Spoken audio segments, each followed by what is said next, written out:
Bonjour à tous, ravi de vous retrouver pour le journal de 12h45, le sommaire. Contribuer à sécuriser et à viabiliser davantage l'état civil béninois, c'est l'objectif du projet Wori Bénin. En quoi constitue-t-il un levier de développement économique? On en parle. Contre la désertification et la sécheresse, il est aujourd'hui nécessaire d'investir dans la transformation des terres dégradées en terres saines, une décision qui permettra de protéger l'humanité. Et puis, c'est la tendance du moment, le port de perruque, une coiffure de faux ou vrais cheveux que les femmes portent sur la tête pour des raisons liées à la mode ou pour des considérations esthétiques. Un reportage sur les perruques à suivre. Ce mardi, c'est le SAF Internet Day, la journée mondiale pour un Internet plus sûr. Enfants connectés, tous concernés, est le thème retenu cette année pour davantage sensibiliser les jeunes et adolescents à des pratiques numériques plus responsables et positives. De nos jours, les enfants utilisent l'Internet de façon précoce et les parents, pour la plupart du temps, sont impuissants face à l'évolution fulgurante du numérique. Plusieurs astuces permettent de limiter les risques d'arnaque et de cyberharcèlement sur Internet. Entre autres, il y a le contrôle parental et l'éducation aux bons usages de l'Internet.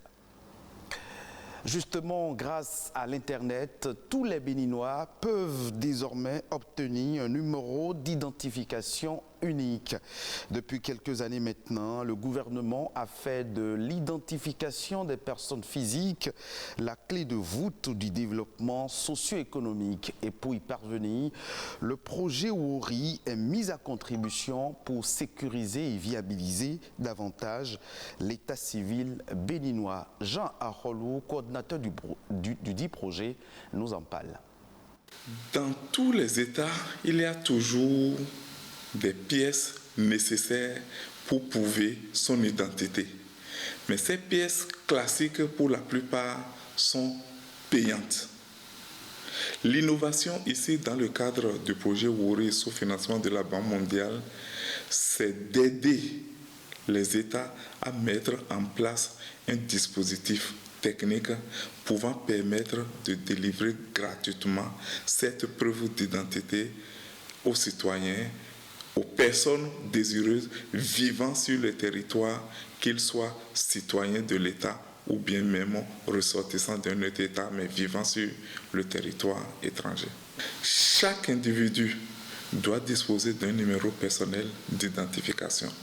L'État n'a pas voulu sortir un élément seulement qui portera uniquement un numéro, mais il faut faire accompagner ce numéro par des éléments visuels, c'est-à-dire la photo de l'individu avec des informations biographiques minimales que sont le nom et le prénom de la personne.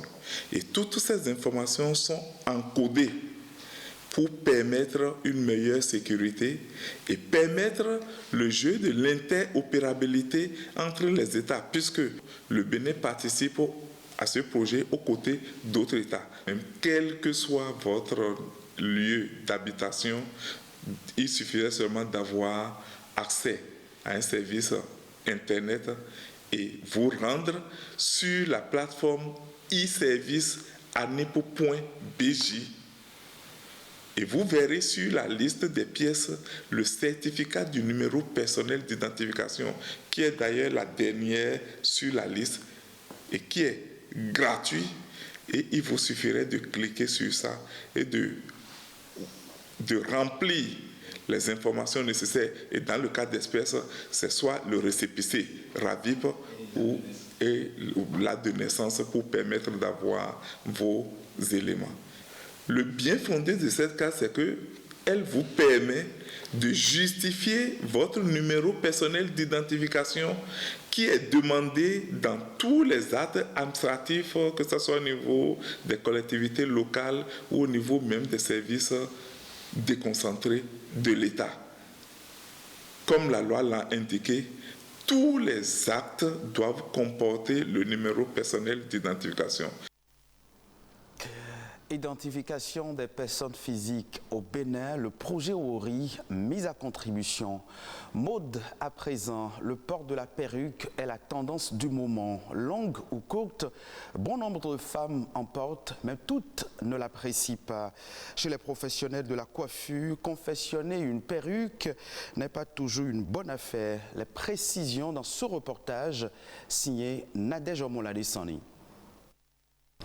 Confectionnées avec des mèches naturelles ou synthétiques, les perruques passent pour être la tendance actuelle chez les dames. Pas évident aujourd'hui de distinguer sur une tête bien coiffée une perruque d'une mèche tissée chez les dames. Dans les salons de coiffure, plus besoin de perdre des heures pour se faire belle. Seule la mèche est indispensable et le professionnel coiffe sur un mannequin le modèle voulu par la cliente. C'est un style qui semble être apprécié par bon nombre de femmes, mais qui n'est pas du goût de certaines d'entre elles. Moi, je préfère les perruques parce que quand je finis mes courses en ville, je rentre à la maison, je peux l'enlever et respirer tranquillement. Je n'aime pas les perruques parce que ça me donne la chaleur sur la tête. Et surtout, j'ai un petit enfant. Quand nous sommes en route sur la voie, elle peut toutefois tirer ça sur ma tête et ça va s'enlever. Ou si tu es sur Zem, si tu n'arrives pas à bien placer ça, ça tombe. De l'avis de ce patron d'un salon de coiffure de la place, la confection des perruques aurait un autre avantage qui pousse de nombreuses femmes à l'adopter. Le fait de tisser chaque fois les tissages sur la tête agit sur les crânes. Et non seulement ça, si tu ne sais pas faire les nattes des tissages, ça peut aussi casser tes cheveux. Avec la perruque, les femmes changent de tête autant qu'elles le désirent. Un style le matin et un autre le soir devient un jeu. Un changement qui n'est pas toujours bien vu par les hommes. Sans hésiter, je vous dis que j'aime la femme quand elle est naturelle. Moi, je n'aime pas du tout les perruques et autres artifices qu'on ajoute à la beauté féminine. Ça dérange certains hommes, mais moi particulièrement, ça ne me dérange pas. Parce que si c'est la méthode pour la femme de se sentir à l'aise, moi, ça ne me dérange pas. Si la perruque permet à celles qui l'adoptent et aux professionnels de la coiffure de gagner en temps, le point de vue diverge quant à ce qui concerne leurs intérêts. Parfois, nous sommes au salon, il n'y a pas de clientes, mais c'est les têtes, nous sommes entourés de têtes et nous sommes en train de coudre seulement que des perruques. Ça ne nous arrange pas. Donc, pour faire que les dames viennent se coiffer directement, ça paye bien. Quand c'est confectionné en perruque, ça nous avantage. Pourquoi? Parce que le prix est élevé. D'accord. Là où ça ne nous avantage pas, une fois que la perruque est déjà confectionnée, pour le revoir, ça fait au moins 3, 4, même 5 mois. En effet, l'origine des perruques remonte à des milliers d'années. Encore appelées postiches ou faux toupets, les perruques sont aussi appréciées par certaines personnes pour cacher le calvitie. Elle est aussi fréquemment utilisée par certains hommes pour se faire passer pour des femmes. Venons-en maintenant à la lutte contre la désertification et la sécheresse qui demeure un défi mondial pour la transformation des terres dégradées en terres saines, dans la mesure où la restauration des terres dégradées favorise la création d'emplois, l'augmentation des revenus et la sécurité alimentaire. Quelles sont alors les causes de la désertification et comment y remédier? Amandine Aniaboussou nous édifie à travers ce reportage. Contrairement à l'opinion répandue, la désertification n'est pas la transformation de la terre en désert. Elle désigne plutôt la dégradation des terres dans les zones arides, semi-arides et subhumides sèches. L'impression qu'on a quand on parle de désertification, on pense que ça concerne les autres. C'est beaucoup plus le Sahel, non. Partout où il y a dégradation des terres marquée par le baisse des rendements des cultures, on commence par parler de désertification. Cette dégradation des terres est liée à divers facteurs. Au nombre de ceux-ci figurent les activités humaines et les variations climatiques. On peut citer l'agriculture à travers les défrichements que nous faisons. Il y a le levage, la surexploitation des pâturages qui sont des facteurs de désertification, les feux de végétation, l'exploitation forestière.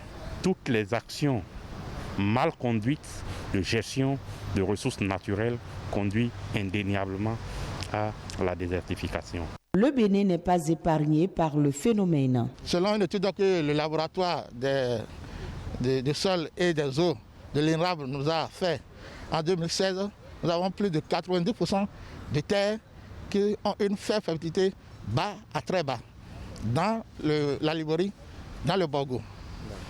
Maintenant, dans le Zou aussi, nous sommes à plus de 90%. Et c'est un peu dans la région des collines que la situation est moindre. Mais là, nous avons les sols qui ont de très basses fertilités, qui sont à 60%. Selon les scientifiques, la désertification prend une ampleur croissante et est jugée assez inquiétante. Quand le sol a une fertilité basse, automatiquement le rendement de la culture, malgré les investissements, est bas. Nous allons aggraver la pauvreté, nous allons aggraver la situation alimentaire et nutritionnelle de la population agricole et on va se retrouver en insécurité. Et pourtant, ce phénomène n'a rien d'irréversible. Des solutions existent.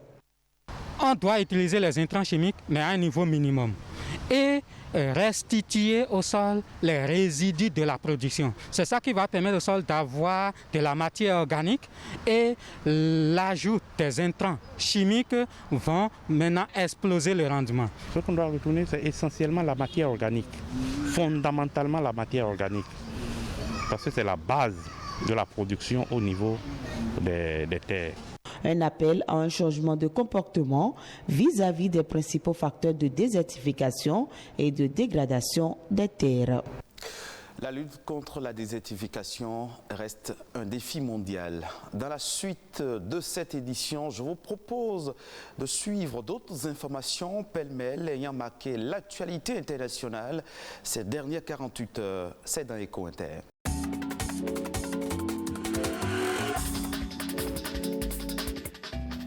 Cyclone à Madagascar, plus d'une vingtaine de morts, des rizières détruites dans le centre du pays, 70 000 personnes forcées de quitter leur foyer abîmés ou détruits par des pluies diluviennes et des rafales de vent qui ont atteint jusqu'à 165 km/h.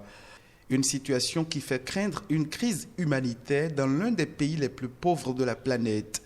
Le cyclone a frappé la côte est de Madagascar samedi à dimanche, avant de se déplacer vers le centre de la Grande Île. Ce nouveau coup dur intervient alors qu'une grave sécheresse dans le sud a plongé plus d'1 million de Malgaches dans la malnutrition aiguë avec des poches de famine.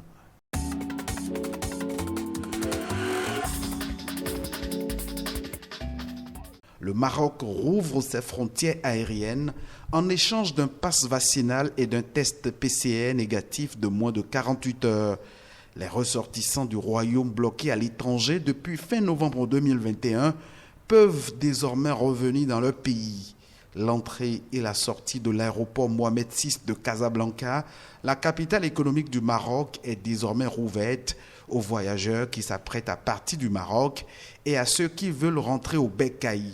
Après plus de 2 mois de suspension des vols passagers due à la crise sanitaire liée au coronavirus, le tourisme, secteur clé de l'économie du Maroc, a été frappé de plein fouet du fait de la fermeture des frontières aériennes.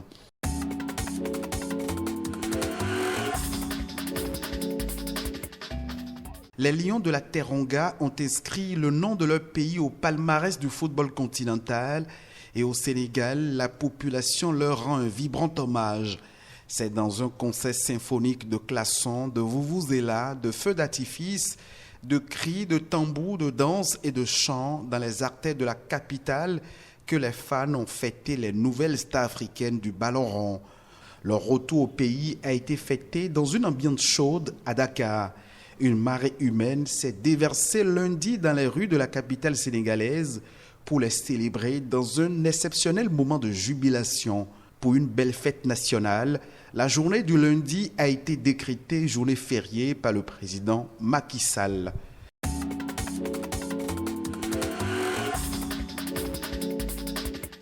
Ce sera tout pour cette session d'information que vous pouvez revoir sur le www.ortb.bj. Merci de nous avoir suivis.